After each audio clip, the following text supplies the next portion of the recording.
तो ये अब तो सारी सूरतें खराब हो गई, अब इसका फिर वो मैजिक स्टिक काम आ सकती है यहां पे।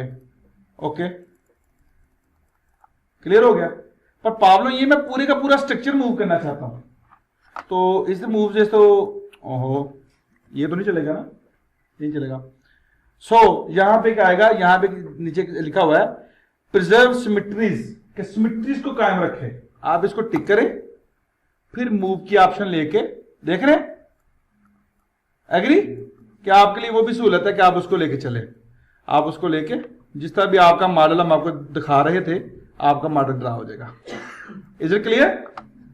और एरो आपका मॉडल आइडेंटिफिकेशन, क्लियर? एरो लगा के आप इसको, तो ये आपका जनाब पहला स्ट्रक्चर मॉडल तैयार हो गया।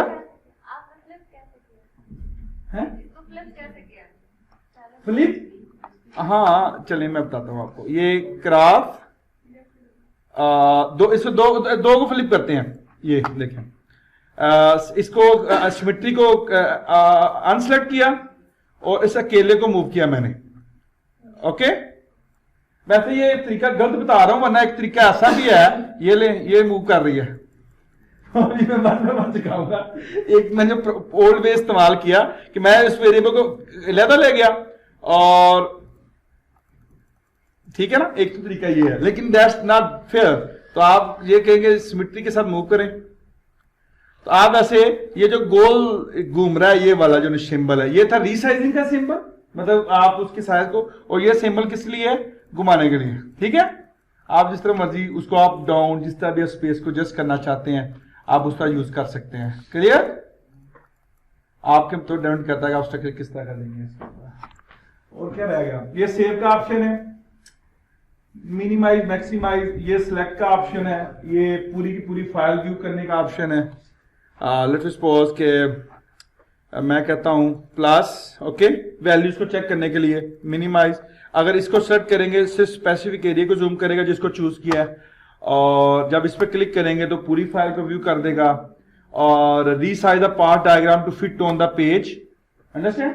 ये जो आपने पेज के अंदर, क्योंकि वही रिजल्ट शो होंगे जब आप इसको डायग्राम लेना चाहते हैं जो इस व्हाइट एरिया के अंदर होंगे, बाहर वाले शो नहीं होते। उसका हल होता है कि आप डायग्राम ड्रा करें और इसके अंदर फिट कर दें, तो उसके अंदर वो शिफ्ट कर देगा। और बाकी को कुछ भी नहीं करना, बाकी कुछ नहीं हमने देखना, जो हमारी जरूरत की चीजें हैं वो आपको दिखा रहा हूं, तो वो आपको समझ आ रही कि नहीं आ रही?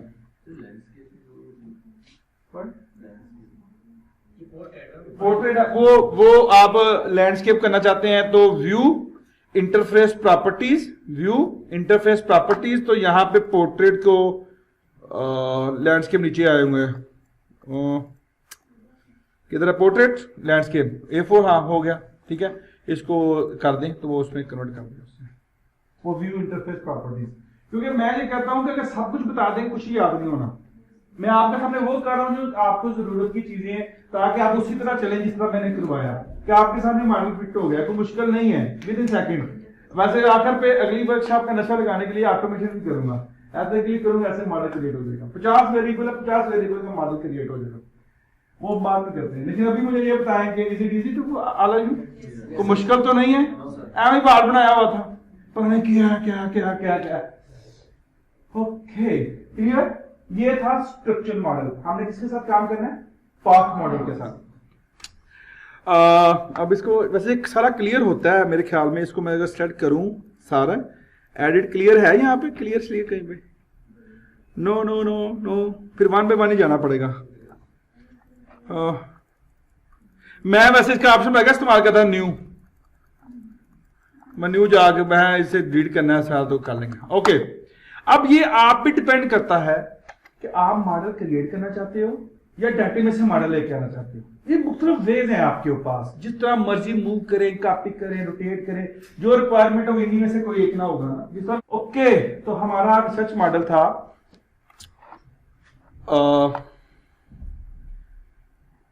हम जाते हैं, ये वेरिएबल्स आ गए। अब एक था वेरिएबल क्रिएट करें, आप क्रिएट ना करें, आप इनको पकड़ के फेंकते जाएं। देख रहे हैं? आप इनको पकड़ के फेंकते जाएं, वो वेरिएबल क्रिएट हो गए। सर इनका साइज का डिफरेंस है, कोई मसला नहीं है। सबको सिलेक्ट करें, सिलेक्ट, और साइज वाला ऑप्शन पकड़ें। सही हो गया, क्लियर हो गया। अब इनमें आईवी कौन सा है? मूव, तो सेल आईवी है। ओहो, ये साइड डिसलेक्ट करने हैं और यहां से मूव और सेल और एडवर्टीजमेंट। ओके, क्लियर हो गया। और ये मॉडल हो गया। और एरो से इसका इस पे इफेक्ट है, इसका इस पे इफेक्ट है और इसका इस पे इफेक्ट है। क्लियर। और ये मैंने जादू स्टिक से सही कर लिया।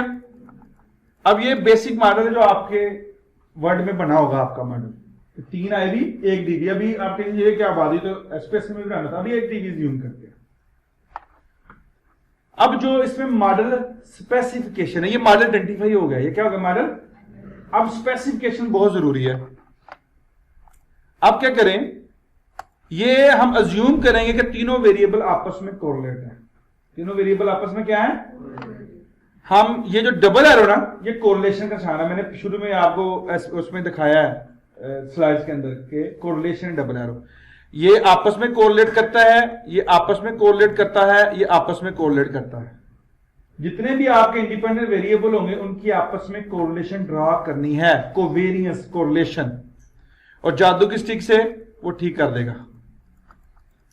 Is it clear?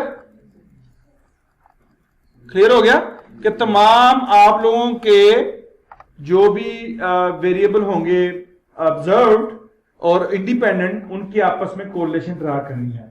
ऑब्जर्व की लफ्ज की जरूरत नहीं है। अगर आपके अनऑब्जर्व भी हैं उनके दरमियान, मतलब जो भी आपके आईवीज हैं, जो भी आपके एक्सोजीनियस वेरिएबल हैं, उनकी आपस में कोरिलेशन ड्रा करनी है।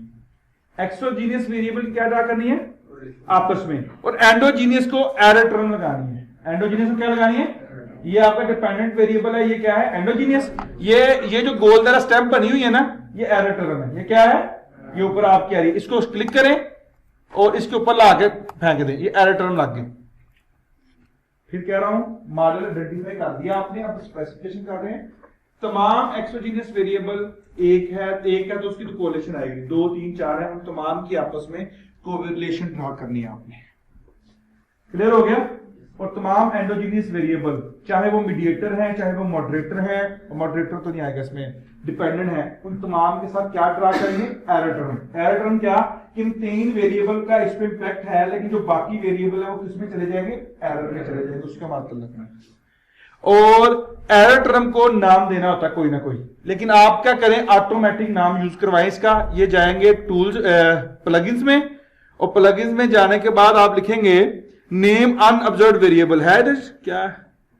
Resize standard name unobserved variables. ठीक है, वो खुद ही नाम तय कर देगा। उसका नाम रख दिया उसने E1। आप खुद भी रख सकते हैं E1, लेकिन आपने मॉडल में 10 डिपेंडेंट हो, फिर 10 को तो लहदा नाम लिखने से टाइम वेस्ट होगा, तो हम नेम अनऑब्जर्व्ड वेरिएबल कर देंगे, नाम एलोकेट कर देगा प्लगइन्स में। और प्लगइन्स में नेम अनऑब्जर्व्ड वेरिएबल। ये आपके सामने एक प्रॉपर मॉडल फिट है, मॉडल बन गया है। एक मॉडल ये एसपीएसएस में भी रन हो सकता था, लेकिन यहां ये मॉडल बन चुका है। क्लियर हो गया। अब देखिएगा, इसका मतलब था वेरिएबल में, डाटा सेट में कितने वेरिएबल हैं, लेकिन हमने मॉडल में कितने वेरिएबल चूज किए हैं? 4 वेरिएबल, 1 कैरेक्टर यूज किया। तो ये साथ वाला बताएगा कि आपके 4 वेरिएबल और 1 कैरेक्टर ये मॉडल में यूज हुए। हो सकता है कि आपके मॉडल में 50 वेरिएबल हो, पर मेरी इस स्टडी में जो मैं अभी डेटा एनालिसिस कर रहा हूं, उसमें कितने वेरिएबल हैं, तो ये साथ वाले सिंबल से मैं बताएगा कि ये वेरिएबल इसके अंदर यूज हुए हैं। क्लियर हो गया। सारे वेरिएबल, उसमें वो वेरिएबल जो आपके सामने। यहां तक क्लियर है। मॉडल स्पेसिफाई हो गया, वेरिएबल आइडेंटिफाई कर दिए। अब आप क्या चाहते हैं? हमें ये बताएं, इसके रिजल्ट कैलकुलेट करने हैं। इसके क्या कैलकुलेट करने हैं? आप सिंपल, ये था डाटा सिलेक्ट, ये क्या था? ये आपके आ जाएंगे कैलकुलेट एस्टिमेट्स। क्या आ जाएंगे? Calculate estimate. आप इसके ऊपर क्लिक कर देंगे, बस क्लिक करेंगे। जैसे क्लिक करेंगे ये देखिएगा ये रेड हो जाएगा। मैं पहले इसको छेड़ता हूं और इसको 1 करता हूं, वो देखिएगा वो रेड खत्म हो गया ना।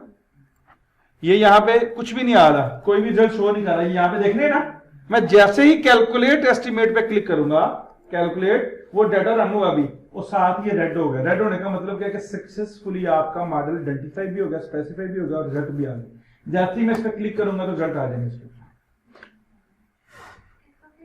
उसी पे जो रेड हुआ था, इधर करेंगे रिजल्ट चले जाएंगे, इधर करेंगे तो रिजल्ट आ जाएंगे।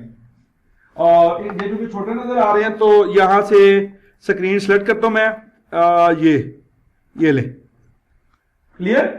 ये है अनस्टैंडर्डाइज्ड रिजल्ट, ये यहां पे आ रहा है अनस्टैंडर्डाइज्ड रिजल्ट, और यहां पे क्लिक करेंगे तो स्टैंडर्डाइज्ड रिजल्ट। लेकिन स्टैंडर्डाइज्ड रिजल्ट इसलिए नहीं है क्योंकि मैंने ऑप्शन चूज नहीं की थी अनस्टैंडर्डाइज्ड की।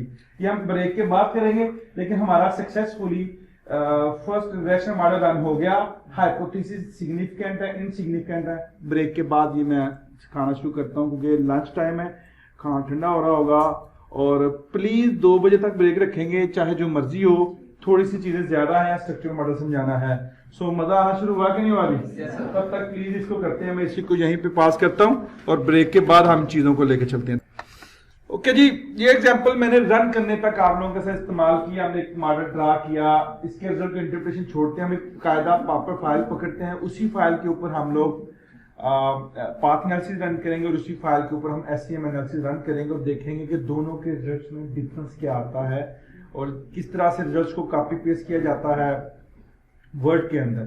तो उसके लिए मैंने जो आप लोगों के साथ अभी डाटा शेयर किया है जो 00 के नाम से, आपने डेस्कटॉप पे फोल्डर क्रिएट करना है डाटा सेट के नाम से, उसमें वो फाइल पेस्ट करें ताकि जब मैं इमोज के अंदर नई फाइल क्रिएट करूंगा तो सेव भी उसी डाटा सेट के फोल्डर के नाम से करूंगा।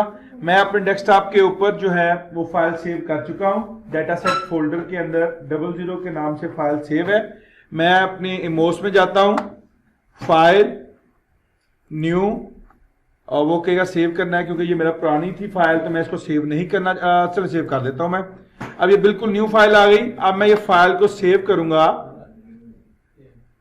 डाटा सेट के नाम से, फोल्डर क्रिएट है तो मैं यहाँ पे क्योंकि पहले नंबर पे मैं पाथ एनालिसिस रन करना चाहता हूँ, पाथ मॉडल पीएम के नाम से मैंने फाइल सेव की, पाथ मॉडल, और सेव कर दिया।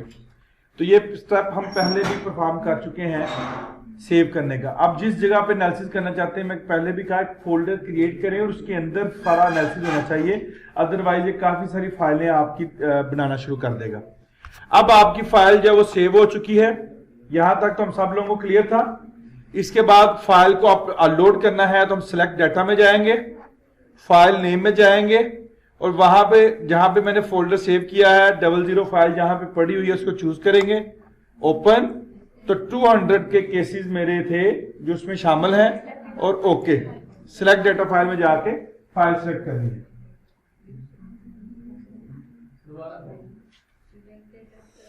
आप सबसे पहले फाइल न्यू करने के बाद जब फाइल बिल्कुल ब्लैंक हो गई फिर इसको सेव करें। जिस जगह पे आपने डाटा को सेव करना चाहते हैं सेव करेंगे। सेव करने के बाद आप सिलेक्ट डाटा पे जाएंगे और सिलेक्ट डाटा में जहां पे भी आपकी फाइल पड़ी है उसको सिलेक्ट करके डाटा को इमोज के साथ इंटीग्रेट करेंगे या इमोज के अंदर डाटा को लेके आएंगे। उसको कैसे पता चलेगा डाटा आ चुका है? आप देखेंगे variable in data sets, variable in data sets पे क्लिक करेंगे तो आपके वो तमाम वेरिएबल की लिस्ट जो है वो इसके अंदर शो हो रही है। वेरिएबल इन डाटा सेट्स, आपके सामने वो तमाम वेरिएबल आ रहे हैं जो डाटा सेट में शामिल हैं।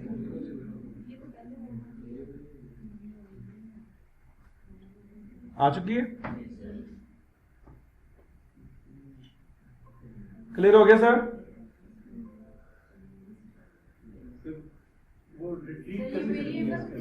सिलेक्ट डाटा,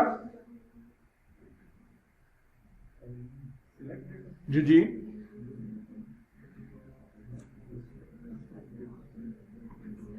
सर, यहां पे ये है select data, click file new file में जाके वो फाइल चूज करें और ओके करें। आपका डाटा इसमें आना चाहिए। जब डाटा आ जाता है इसके अंदर कंट्रोल एस ताकि सेव कर दे, ताकि डाटा परमानेंट सेव रहे। कंट्रोल एस, फाइल आ गई जी। मैं बार बार चाहता हूं इंस्टॉलेशन में साइट की वजह से इसकी तरफ फोकस कर लें, स्टेप्स रिपीट होते रहेंगे। अगर मैं स्टेप बाय स्टेप चलूंगा it will take a lot time. ये हैंड्स ऑन प्रैक्टिस तो जरूर है लेकिन it will take lot time. मैं इसको परफॉर्म करता हूं, फिर आप गुजरे, जहां से समझ नहीं आती आपस में डिस्कस करें, फिर समझ नहीं आती मैं आपके सामने दोबारा रिपीट कर दूंगा। प्लस ये वीडियो आपको इंशाअल्लाह असिस्ट करेगी इसके अंदर। तो आपके सामने जब सिलेक्ट डेटा पे जाएंगे, डाटा सेट्स में क्या वेरिएबल है तो आपके सामने लिस्ट आ जाएगी। तो हम पहले लेवल पे पाथ मॉडल, पाथ एनालिसिस करना चाहते हैं, पाथ मॉडल रन करना चाहते हैं।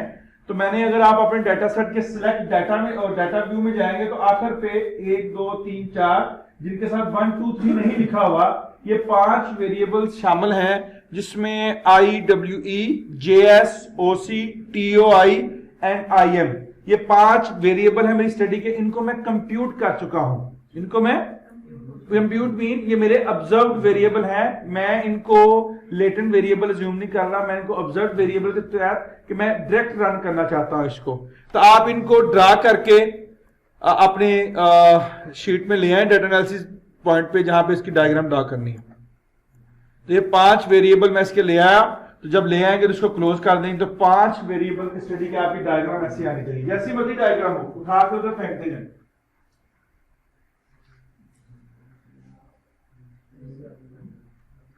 क्लियर हो गया जी?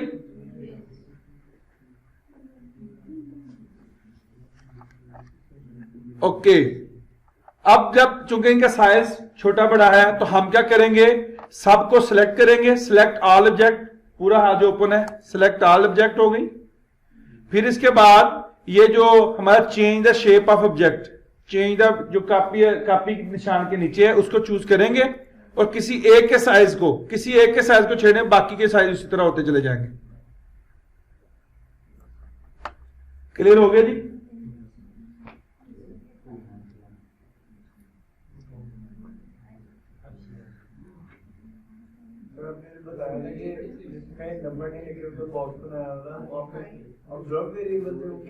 वो अभी आते हैं उस तरफ, अभी इस तरफ हम लेंगे।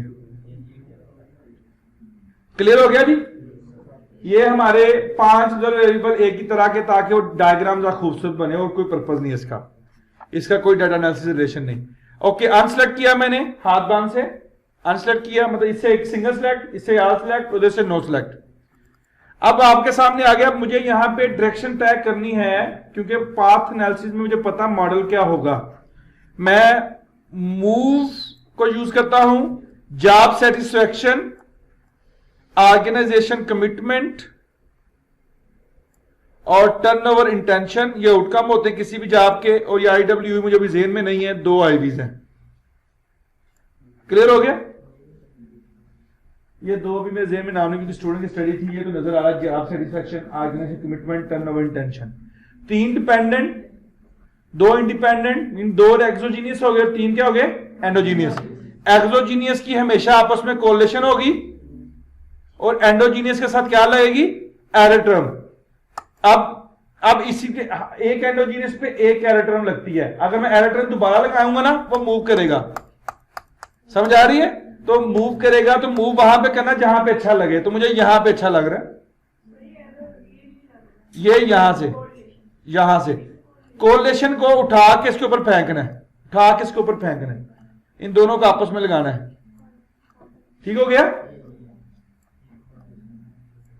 मतलब देखिएगा, फिर मैं लगा रहा हूं, इसे रिमूव करता हूं, चेक करें कोरिलेशन। जब जाएंगे वो रेड हो जाएगा, रेड से उठा के जिधर जाएंगे वो ग्रीन हो जाएगा, मतलब रेड से ग्रीन। जब ग्रीन हो जाएगा तो उसके ऊपर जाकर छोड़ दें, वो लग जाएगी। वो बाद में सेटिंग करते हैं उसकी, वो सही करना है कि नहीं, वो चेक हो गई। अब एरर टर्म लगानी है, एरर टर्म चूज की दूसरे पे, जहां पे भी आप सेट समझते हैं। तो मैं इसको यहां पे लगा रहा हूं। क्लियर हो गया? क्लियर हो गया जी? अब एरो लगाने हैं, इसका इसके साथ रिलेशन, इसका इसके साथ रिलेशन, इसका इसके साथ रिलेशन। ये मैं सबके एरो लगा रहा हूं। Complex model. क्लियर हो गया? और जादू की छड़ी के साथ सबकी सेटिंग ऑटोमेटिकली हो जाएगी।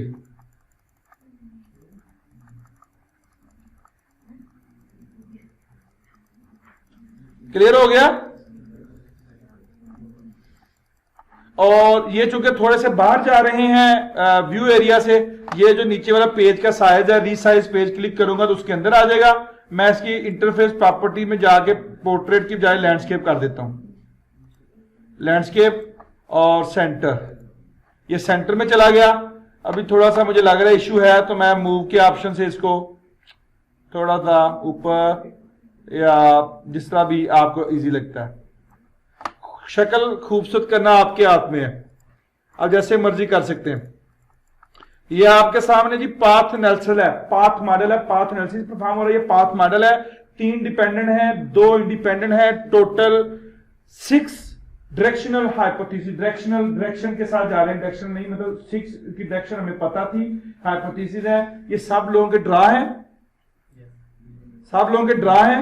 अब इनकी एरर टर्म को लगाना है, तो plugins name unobserved variables, plugins name unobserved variable, तो तमाम के तमाम एरर टर्म्स को एरर ऑटोमेटिकली असाइन हो गया। Name plugins name unobserved variables, इस पे क्लिक करेंगे तो आपकी तमाम को एरर टर्म आ जाएगा। तो ये आपका पाथ एनालिसिस आइडेंटिफाई भी हो चुका है, स्पेसिफाई भी हो चुका है। अब इसकी एस्टिमेशन की तरफ जाना है हम लोगों ने, एवेल्युएशन जी।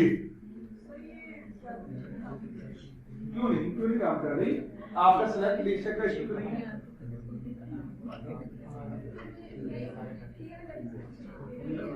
जी बोल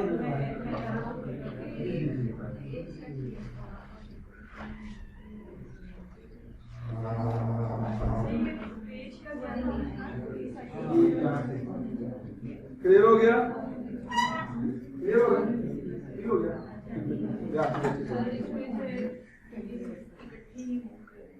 कठिन मूव करें तो आगे से मूव करें कि आप इसको करें और फिर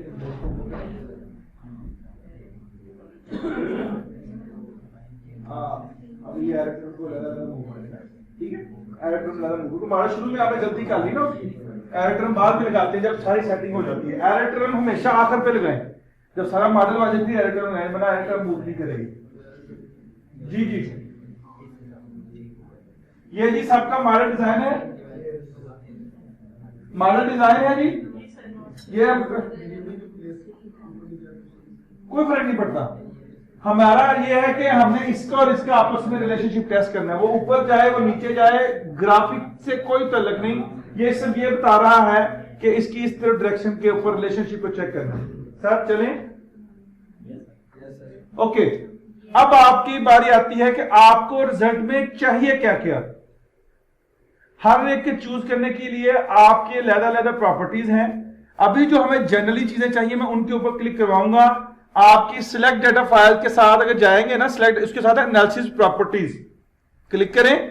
ये एनालिसिस प्रॉपर्टी है, आपको क्या चाहिए।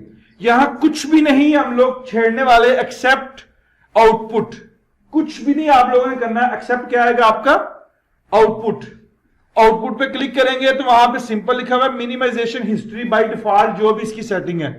हमें स्टैंडर्डाइज्ड एस्टिमेट्स चाहिए, रिग्रेशन वेट्स, ये ऑटोमेटिकली अनस्टैंडर्डाइज्ड रिग्रेशन वेट कैलकुलेट करता है जिस तरह उसमें आते थे। लेकिन जब हम आउटपुट में जाएंगे, एनालिसिस प्रॉपर्टी आउटपुट में स्टैंडर्डाइज्ड एस्टिमेट में जाएंगे तो वो स्टैंडर्डाइज्ड रिग्रेशन वेट देगा। Square multiple correlation R square की वैल्यू देगा, square multiple correlation R square की वैल्यू देगा। और बाकी हमें नहीं चाहिए, अभी बाकी की जरूरत नहीं है। सबका कोई ना कोई फायदा है, ये नहीं कहता कि नहीं फायदा, सबका फायदा है। लेकिन अभी minimization history, standardized estimate, squared multiple correlations, अगर ज्यादा से ज्यादा चाहिए तो फैक्टर स्कोर वेट्स पे क्लिक कर दें। फैक्टर स्कोर वेट्स ये भी रिग्रेशन वेट्स के साथ कैलकुलेट होंगे। फैक्टर ये पहले 3 और ये वाला बस, बाकी किसी को नहीं छेड़ना, हमारा कोई तल्लक नहीं है उसके साथ। हम अपनी अपनी चीजों पे फोकस करेंगे। क्लियर हो गया? ये 4 आउटपुट में सिलेक्ट होने चाहिए। जब भी मैं एनालिसिस रन करूंगा ये 4 चीजें आपके आउटपुट में होने चाहिए। क्लियर? ओके जी। एनालिसिस प्रॉपर्टीज, वहां से चले जाएंगे आउटपुट के अंदर। आउटपुट में मिनिमाइजेशन हिस्ट्री बाय डिफॉल्ट टिक है, स्टैंडर्डाइज्ड एस्टिमेट्स को क्लिक करना है, स्केयर्ड मल्टीपल कोरिलेशन को टिक करना है और फैक्टर स्कोर वेट्स को एहतियातन अगर जरूरत पड़ती है वेट्स की तो जी सिलेक्ट डाटा के बिल्कुल साथ, सिलेक्ट डाटा के बिल्कुल साथ एनालाइज प्रॉपर्टीज।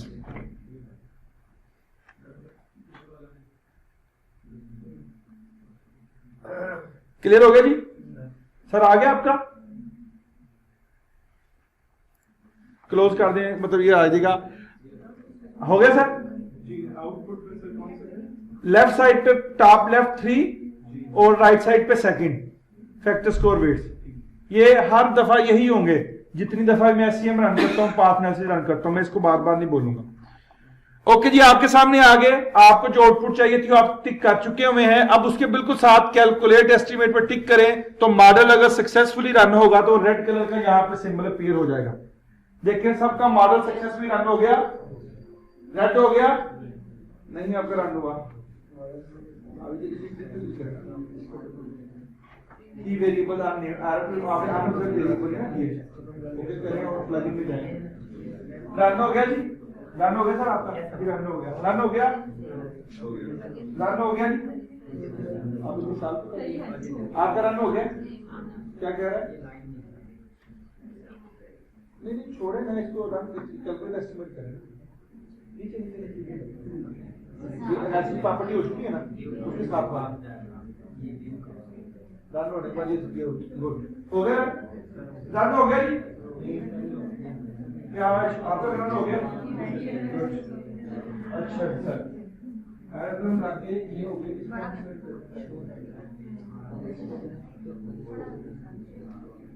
और प्रॉपर्टी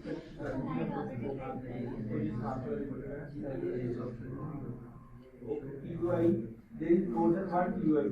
ओहो आप इस पर आप ही रखते हैं, आपने आके वो वेरिएबल चूज किया ये मेरा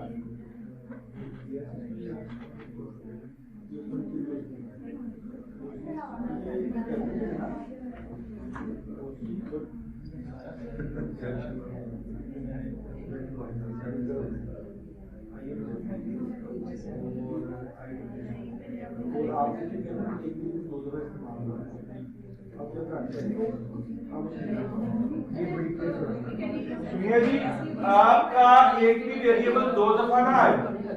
आपके वेरिएबल में फर्ज करें ऑर्गेनाइजेशन कमिटमेंट है, ऑर्गेनाइजेशन कमिटमेंट है, ऑर्गेनाइजेशन कमिटमेंट यहां पे भी आप रखेंगे, मॉडल रन नहीं होगा।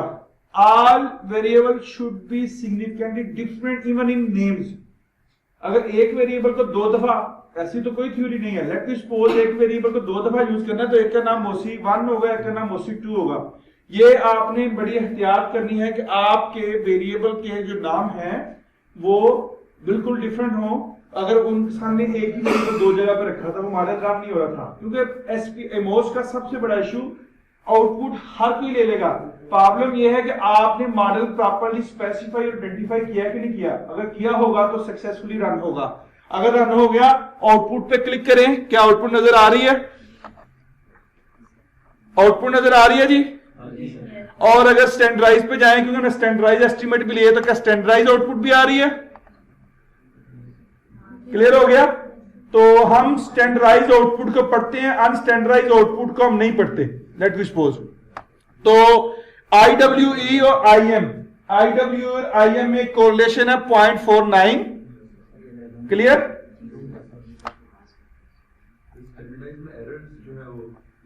वो एरर कंट्रोल कर दी ना उसने, एरर की वैल्यू नहीं हमें चाहिए, हमें तो रिग्रेशन चाहिए। अभी दोनों वेरिएबल के, अभी ये आउटपुट है in the form of graphics, लेकिन मैं समझा रहा हूं आउटपुट का मतलब क्या है, वरना हम आउटपुट अलग से ओपन करेंगे।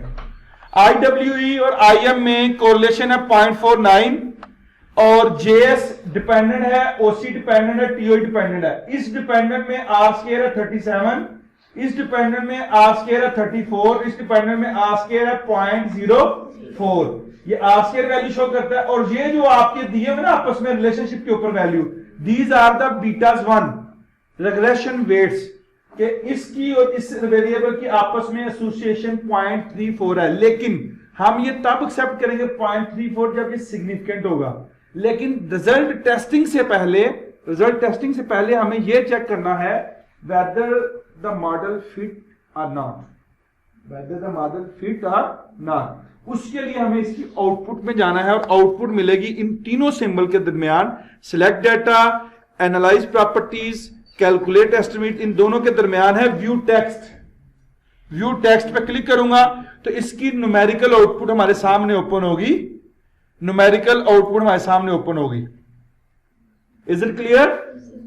न्यूमेरिकल आउटपुट हमारे सामने इसकी जाहिर होगी। न्यूमेरिकल आउटपुट क्लियर है? और न्यूमेरिकल आउटपुट में उसने जो कुछ भी दिया आप सिंपल खामोशी से जाकर मॉडल फिट पे टिक कर दें। मॉडल फिट पे टिक कर दें तो आपके बाद मॉडल फिट की वैल्यूज आना शुरू हो जाएंगी। वो वैल्यू जो अक्सर आपने मोस के रिजल्ट पढ़ते वक्त सीमिन, डीएफ, आरएमआर, जीएफआई, आईजीएफआई, पीजीएफआई, आरएफआई, टीएलआई, सीएफआई और आरएमसीए, पी क्लोज, ये सारी की सारी वैल्यूज हैं। इनमें से कोई से 5 रिपोर्ट कर दे, कोई से 5, 6, 8, 10 रिपोर्ट करनी है। आपने कोई से 5, 6 वैल्यू रिपोर्ट करनी है और ये वैल्यू के स्टैंडर्ड्स हैं। इन वैल्यू से क्या है? अब ये स्टैंडर्ड्स, जिस तरह मैंने स्लाइड जो रोक दी थी, अगर स्लाइड्स में जाते हैं तो ये स्टैंडर्ड्स चेक करें, ये नोट करें जरा मिलते हैं कि नहीं। अगर इसको हम कंपेयर करें, पहला स्टैंडर्ड क्या है जी? The sample matrix. अच्छा, ये बेसिकली बता रहा है कि इसका मतलब क्या है। ये आप लोग पढ़ लीजिएगा, मैं इन चीजों की इंटरप्रिटेशन में नहीं जाऊंगा, ये आपके लिए इंटरप्रिटेशन है। मुझे ये चाहिए कि ये वैल्यूज क्या मीट हो रही है कि नहीं मीट हो रही। तो अभी सबसे पहले p value should be greater than 0.01। p value should be greater than 0. ये बहुत ही दुनिया में कम मॉडल हैं, बहुत ही दुनिया में कम मॉडल हैं स्ट्रक्चरल मॉडल जिसमें p वैल्यू 0.01 से बड़ी हो। पाथ मॉडल में जरूर होनी चाहिए। तो अभी हम जाते हैं अपनी आउटपुट प्रॉपर्टीज में। तुम्हारी p वैल्यू 0.002 आ रही है, इसका मतलब ये पाथ मॉडल। अगर स्ट्रक्चरल मॉडल होता तो मैं p वैल्यू रिपोर्ट ना करता। अगर ये कौन सा मॉडल है तो पाथ मॉडल में तो श्योर है कि 0.01 से वैल्यू बड़ी होनी चाहिए। तो पहला क्या है कि हमारा मॉडल फिट नहीं है, अभी एक वैल्यू है नहीं है ना, मतलब स्टैंडर्ड अचीव नहीं हुआ। ऐसे आरएमआर किससे कम होनी चाहिए? 0.0। तो आरएमआर ढूंढे किधर है? ये कितनी है? 0.07। मॉडल फिट नहीं है। दूसरा क्या? आरएमसीए लेस देन 0.06। आरएमसीए लेस देन 0.0, ये ढूंढे आरएमसीए इधर नीचे दिया होगा, ये है 0.143। क्लियर हो गया? ये सब नीचे दिया हुआ है, नीचे जाएंगे ना आरएमसीए, रूट मीन स्क्वायर एरर, पता नहीं क्या ये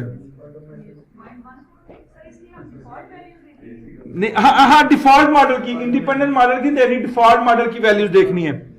और IFI TLI should be greater than 0.95। तो IFI किधर है? ये 0.95 से बड़ी है, अभी एक वैल्यू बड़ी आई है।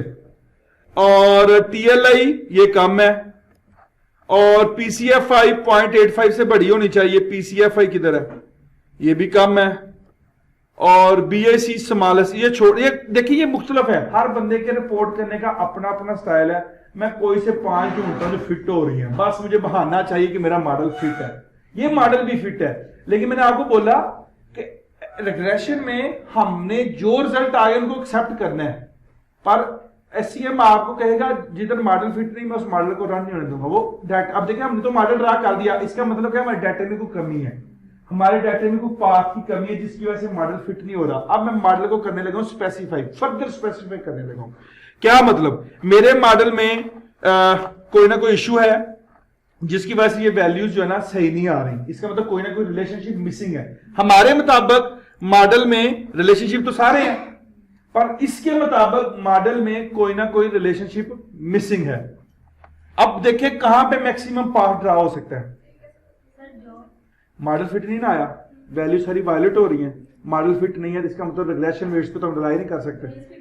इसका मतलब यह है कि इसके नहीं और वेरिएबल नहीं, इसका मतलब यह है कि इस मॉडल में कोई और भी पाथ आ सकता है, वो पाथ कंट्रोल करें। वो डिस्कस ना करें पर पाथ तो ड्रा करें ना मॉडल की फिट लाने के लिए। तो इसमें और कौन से पाथ ड्रा हो सकते हैं? JC to OC, OC to TUI, TUI to OC, TUI to JS। ये मतलब इनके आपस में रिलेशनशिप बन सकते हैं। अभी हम तब तक मॉडल फिट करते रहेंगे जब तक वो वैल्यू सिग्निफिकेंट नहीं आ जाती। ये पाथ एनालिसिस में होता है, स्ट्रक्चरल मॉडल में नहीं होता। मैं बार बार कह रहा हूं, सिर्फ पाथ मॉडल में ये काम होगा। स्ट्रक्चरल मॉडल में आप लोगों का मेजरमेंट मॉडल स्ट्रांग होगा तो आपको इशू नहीं आएगा, लेकिन उसमें भी हम स्पेसिफिकेशन करते हैं इसी तरह पाथ की, ताकि रिजल्ट बेहतर आए। क्योंकि ये मेरा मॉडल है, लेकिन वो कह रहे हैं ये आपका मॉडल सही नहीं है, इसमें कुछ और भी वेरिएंस एक्सप्लेन हो सकता है। तो हम जनरली बिलीव करते हैं अगर ऑर्गेनाइजेशन कमिटमेंट होगी तो जॉब सेटिस्फेक्शन होगी, अगर जॉब सेटिस्फेक्शन होगी तो ऑर्गेनाइजेशन कमिटमेंट होगी। तो किसी तरह भी एरो ड्रा करें आप, इसको ये एरो बंद है क्यों? क्योंकि आप व्यू कर रहे हो आउटपुट को, इसको वापस ले जाओ, एरो ओपन हो जाएगा। अब इसको नीचे या इसको ऊपर जो पॉसिबल है, मैं इनको आपस में अटैच कर देता हूं। क्लियर? अब जब इनको क्लियर कर दिया, अब देखिए इनके लिए ये एंडोजीनियस और इसके लिए ये एंडोजीनियस, ठीक है। तो एंडोजीनियस के साथ ऑलरेडी एरो टर्म है, इसकी कोरिलेशन नहीं लगेगी क्योंकि एक्सोजीनियस की कोरिलेशन होती है, एंडोजीनियस की कोरिलेशन। अब मैं दोबारा कैलकुलेट करता हूं, क्या? हाँ, कैसे लगाया? एक लगाया ना मैंने अभी। हाँ, क्या करना है इसको? नहीं मेरे भैया, ये एंडोजीनियस भी एक्सोजीनियस भी है, दोनों कैरेक्टरिस्टिक है ना, एरर आएगा। ये सिर्फ एक्सोजीनियस है, जो ये वेरिएबल है ये एंडोजीनियस भी और क्या है, इंडिपेंडेंट। लेकिन इसमें एंडोजीनियस तो है, एरो तो आना ही आना है। मीडिएटर समझ लेना, ये यहां से यहां मीडिएट करता है, यहां से यहां, तो इसके साथ एरो आना ही आना है। कोरिलेशन की क्या बात कर रहे थे? कोरिलेशन, इन दोनों को आपस में एरो लगना जरूरी है, एक्सोजीनियस को। अब आपका मैंने एक पार्ट ड्रा कर दिया, अब दोबारा मॉडल फिट चेक करेंगे। इसके जाएंगे व्यू टेक्स्ट में और मॉडल फिट में 100 अचीव हो गए हैं एक पार्ट ड्रा करने से। देखिएगा जरा, अब देखिएगा जरा, पी वैल्यू किससे बड़ी होनी चाहिए? 0.01 से, तो बड़ी है। और दूसरी क्या, RMR 0.07 से क्या होनी चाहिए? कम। तो RMR 0.023 अचीव हो गई। उसके बाद RMCA 0.06 से क्या होनी चाहिए? कम। तो नीचे चलते हैं, RMCA कम होगी, 0.0 पे चलेगी। इसका मतलब हुआ IFI 0.09 और TLFI बड़ी होनी चाहिए, ये दोनों 1 हो गई हैं।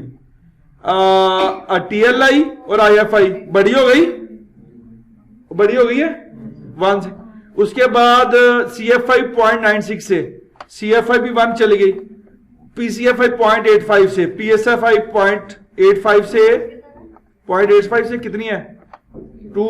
ये नहीं अचीव हुई, इसका कोई इशू है, लेकिन इसको हम यूज ही नहीं करते। PSCFI इसने बोला, और BIC स्मॉलेस्ट वो ठीक है। तो आपके 90% मॉडल फिट इंडिसेस ने जो फिट क्राइटेरिया की रेंज वो अचीव कर ली है। इसका मतलब अब आपका ये एक मॉडल है, अब आपका ये क्या है? एक मॉडल है। अब उस एरो को निकाल के दूसरा रो नीचे से ऊपर लगा दें, वो दूसरा मॉडल बनेगा, फिर दोनों का मतलब इसमें मल्टीपल मॉडलिंग टेस्ट हो सकती है। लेकिन कंसेप्ट तो समझ रहे हैं कि स्ट्रक्चरल क्वेश्चन मॉडल बताता है कि ये मॉडल आपका सही है कि नहीं। मॉडल तो हमारे मुताबिक था, लेकिन उसने कहा नहीं ये मॉडल फिट नहीं है, इसमें ये रिलेशनशिप जरूर जिक्र होना चाहिए, वरना आपकी थ्योरी इनकम्प्लीट है। तो वैसे भी जहां ऑर्गेनाइजेशन कमिटमेंट और जॉब सेटिस्फैक्शन हो, जनरली आपको भी पता, मुझे पता, उनके दरमियान एरो होता है। हमने नहीं डाला तो डाटा ने मजबूर कर दिया एरो डालने के लिए। तो स्टैट मुश्किल तो जरूर है, लेकिन उसके पीछे हकीकत जरूर है। आपका मॉडल नाउ फिट। अब ये सब स्टैंडर्ड जो आपने मुझे बताए हैं, इनका कोई रेफरेंस, कोई पेपर जिसके तहत मैं कह सकूं, एक तो क्लाइंट का रेफरेंस है, लेकिन आपकी सहूलत के लिए मैंने